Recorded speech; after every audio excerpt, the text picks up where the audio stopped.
Oh, diara oh. Upo ni tatay. 1,000 grams ang kilo. Diara oh. Dako na kayo niyo. Oh. Sus. Dili na ko makupta no. Oh. Linghod pa, humok pa. No? Humok pa kisa. Tabis tatay kakugihan. Tatay garden tatay. May gamay pa. Nanapoy tayo mga duha. No? Kalabasa. Nya mo ni si upo nga namunga kalabasa. Now. Bunga.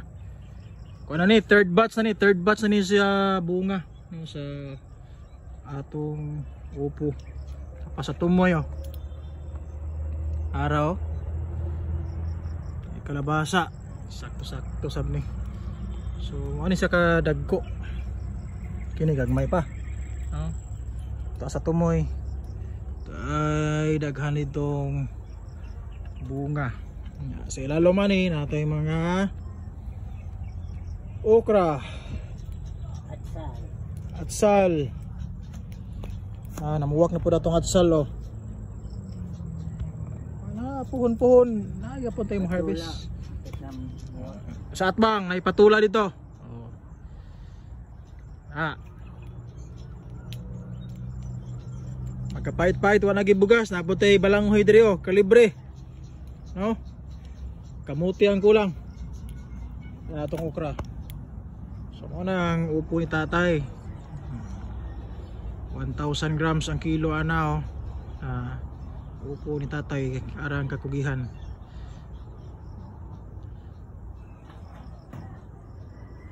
Tang upo. Tayo pungpong dito pila ka buok. Napatay dagan sa luyot. Sa luyot oh. Lami kayo na siya sa munggos. Yan. Yan napod tayo dire pakapin nga tanglad. Hindi gyud ta gutman ang atong litson permanente gyud humot. No? Atay makuhaan dire source ato ang tanglad. So, ano lang. Hinay-hinay. Salamat ay. Itay mga gulay sa mga pagkugi ni tatay. Dako kayo. Oh. Nawara. Sa kadangaw kini. Taas-taas siya. Ba?